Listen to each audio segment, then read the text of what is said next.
السلام عليكم ورحمة الله وبركاته. كبجمتو تردفتو تساليها إمتيو بدرجرتو نجا كيسني الحمد لله. إجا هرمنا لما سني في دير فين زرا إن شاء الله قتي منا كنا سفرسا بيسا كاريسا هندو مسا كيسا هندو مسا كولين إلى لوتا قط أمر فيديو كانت تناولين ترى أكسوما نموني channel كنا فاريتا تاني سبسكرايب قولها لايك شير قولتو هندقتنا بارك الله فيكم. Egaa akkuma argitanu manichi kun karaa guddaa taaksii markaatoo dhufee irra deemu qabatee jira. Irratti garagalee jira. Manichillee mana kunoo bolokkeettiin ijaaramee achi mul'ataa jiru.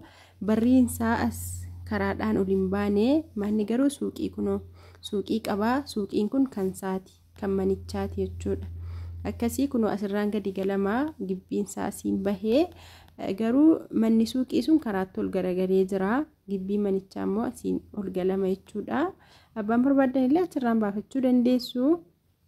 Akkasii kaa hordoftoota koo manni kuni lafti isaallee baay'ee tokko bal'aadha. Lafti isaa kaaree 300 akkuma argaa jirtan mana bolokkeettiin elliidhaan irratti ijaaramee haala kanaan finishingii wanti hundi xumurameera qalamii fi kanuma kana qofaa akkuma argaa jirtan dhugaa viidiyoo irratti lafti isaa kaaree 300 siniin jedheera.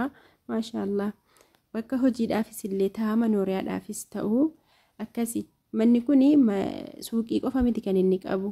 Duraan illee mana daabboo isaa kan maashinii zamanaawii osoo hin taane namni akkuma dandeettii isaatti waa hojjetatee nagadagaa mana daabboo ibiddaan hojjetamee gurguramu isa itti hojjetamaa. Akkasii waa lamaafis hin fayyada jechuudha. Tokkoffaa barameera mana daabboo sitti gochuu dandeessu achumatti oomishtanii achuma bakka suuqii sanatti gurguruu dandeessu. Akkasuma suuqiillee bakkuma ammaa sarbisitti ammaatti illee suuqiitti ijaarrachuu dandeessu. Suuqiitti banachuu dandeessu jechuudha. Egaa akkuma argaa jirtanu keessa isaa lixaa jirra. Akkuma argaa jirtan manni isaa ijaarsi isaa elliidha. Akkuma isinitti egaa waa lamaaf namoonni baay'een mana bakka hojiif mijaa'u jettaniirra hedduun keessan nagaafataa jirtanii kun egaa sirriitti jechuudha. Isayyuu hojii ammaaraa ciilama.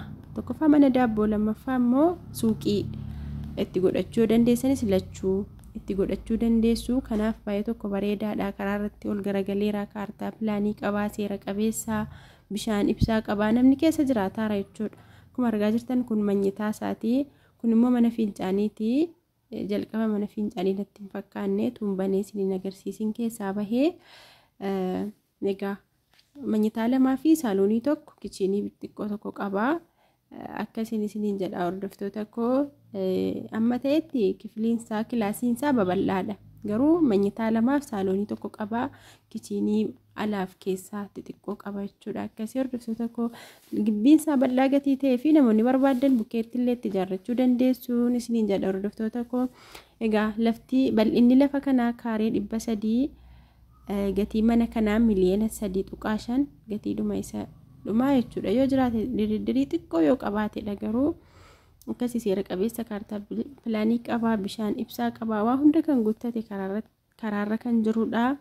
Akkasii hordoftoota koo namoonni bitachuu barbaadan itti dhihaadha. Namni mana kana hangana gahe maaliif gurgura jettanii illee warri yaaddanii waa ta'eef osoo hin taane kan beekuu qabdanii waa rakkateeti namni kan inni waa gurguru jechuudha. Akkuma argitan kuni mana daabboo bakka duddubbaan jechuudha. Mana daabboo duraan itti hojjetamaa turedha. Sarraatanii dhabanii waan akkasii dhiisan malee waa ta'eef miti. Akkasii kaa hordoftoota koo namoonni bitachuu barbaadanii itti dhihaadha isiniin jedha. Birriinsaa miliyoona 3.5. Akkasii kaa inshaallah. Itti aanuudhaan immoo manni lammaffaa kana fakkaata. Safarri mana hammaa kittoodha. Magaalaa Jimmaa safara kittoo jedhamu. Kunis akkasuma magaalaa Jimmaa safara kittoo jedhamudha. Manni kunillee lachuuyyuu akkasii jechuudha. Safarri isaa kittoo irratti argama. Akkuma argaa jirtan dhugaa manni kunis illee kana fakkaata. Keessa galee waraabeera garuu fillafiitii isaa sirriitti viidiyoon naan mul'isne maaliif muka waan akkasiitu dhadhaabatee jira fillafiitii manichaa jechuudha fuuldura isaa. Akkasii kunoo karaawaa hundi irratti babbahee sirriidhumatti tartiibuma taraadhuma masmaruma manaarra jira jechuudha. Akkasii hordoftoota koo matoo arbawii kaareen itti fakkaata. Matoo arbawii matoo tilsaa waan akkasii wayitiin handa gadhe dhiifama. manni irratti ijaaramee jiru guddaadha. Akkuma argaa jirtanii manichi waa tokko waa lafaa kaasanii sirreessan waan qabu. Akkasiin siin jedhu hordoftoota koo gatiin mana kanaa miliyoona 2 namoonni bitachuu barbaadanii itti dhihaadhaa. Lakkoofsa asirratti argamu keessaan na dubbisaa. Inshaallah keessa isaas hunduma isaayyuu mana kanaan hanga xumura viidiyoo ilaalaa namoonni bitachuuf yaada qabdanuu. Inshaallah egaa namoonni tokko manni inni jiru diigamaa jira jedhaa jirtu.